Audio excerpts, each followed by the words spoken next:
I have brought back myself.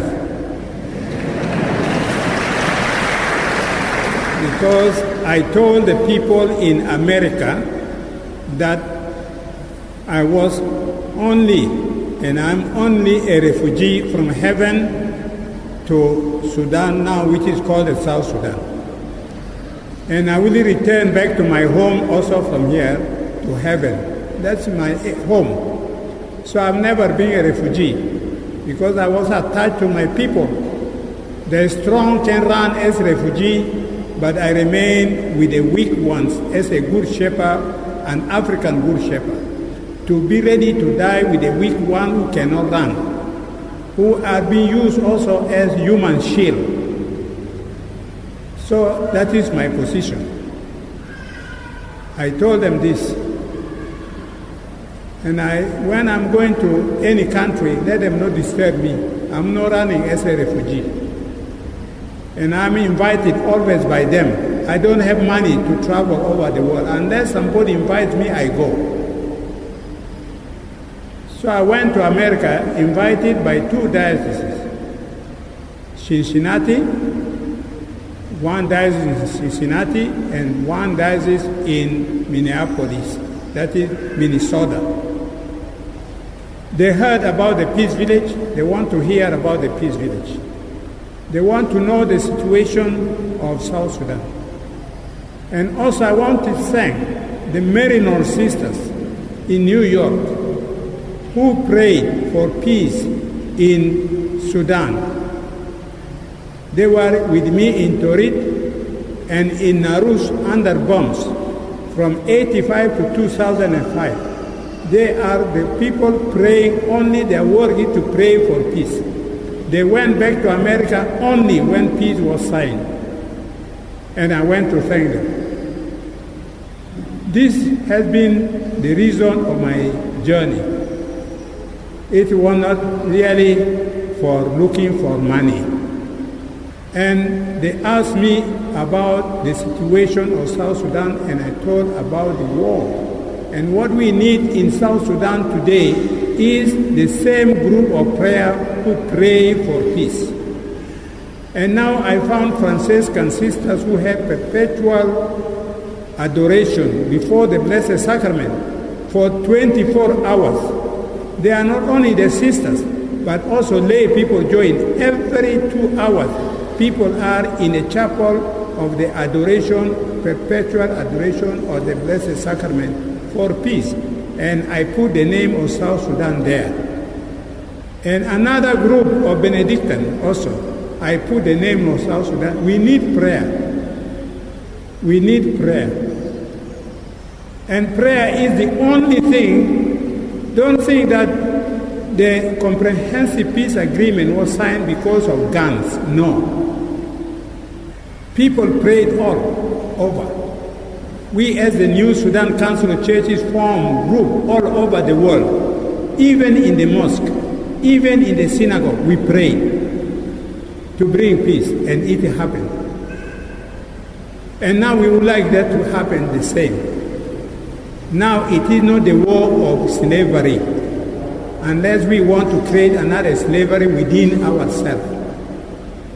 If we want to enslave ourselves, that it is not. We are all brothers and sisters.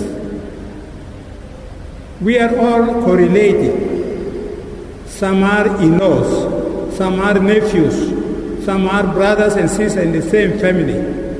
So we don't need even killing ourselves. I told Americans we don't need guns. We need road, education, health, agriculture, food security. We need, because we are fighting, because our brains have not reached that standard. In order to solve things by our brain and our heart. We are still in the time of Romans. When we fail to reason, we go to a stick. But now instead of a stick, we are using guns. The Romans call argumentum ad bacrum. If we are defeated by reasoning, you run to the stick. So, I asked two members of the Congress I met. One in Cincinnati, one in Minnesota. They were asking me about the situation. And I told them, what is our situation? What we need is peace. What we need in South Sudan is unity. We are divided too much among ourselves. And of course, not only we, the world seems to be also divided. If the world is divided and we are divided, we shall not stop killing the people of South Sudan. We need also the world to be united. Today, one world will be speaking of peace, another is speaking of violence, multiplying guns in the country for business, for finishing our children, for finishing ourselves. So we need unity. And the congressman asked me, from where are the guns coming in South Sudan? I say, they are asking a wrong person. I'm looking in the Bible, I didn't see where the guns are coming. I'm looking in the prayer book as the bishop was praying. Our eyes are in the Bible. And we don't see where these guns are coming from. As the politician, you are politician and our politicians. Not us as of the church. We don't know. But you, as the politician, and you congressmen also may be politician, I don't know. You better ask these people. We don't know where the guns are coming from. So we would like the whole world to help us to return these guns to where they have come from. A woman said in Capoeira, while we were playing, took a picture of a gun, threw into the hand of the governor. He said, you return this gun from where you have brought them. They are finishing our children. And threw a ball into the hand of the governor. This is what we need, not guns. You return this, even from the country of the white or what, you return these guns. They are finishing our children. So my dear brothers and sisters, I talk also to the South Sudanese. I met them. And I said they should be the peacemakers because they are living in peace. In Europe, in Australia, in America, they should be the peacemakers. If they send any money, they should not send for violence. They should send for building peace in the country, and development is peace. Our bishop once said in South Africa, when we went there, he told to South Sudanese, and I repeated this word to them. It wasn't my word. It was of the Archbishop.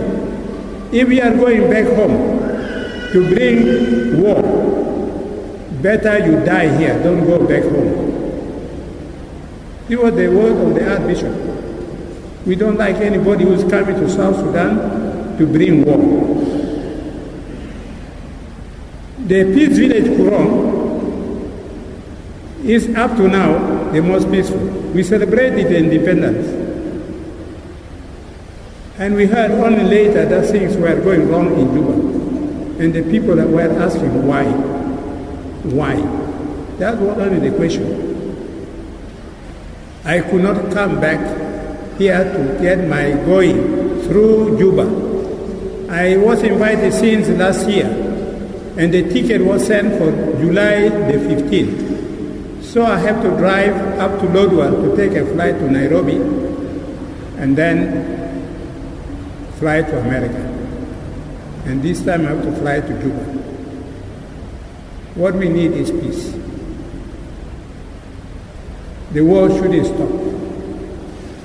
We are just killing ourselves. You are tuned into 91 FM. Pakita Radio, the voice of the church. Pakita Radio, radio of the people and for the people. Yes, by the people. The best information, inspirational music, and emotional healing. Pakita is the one for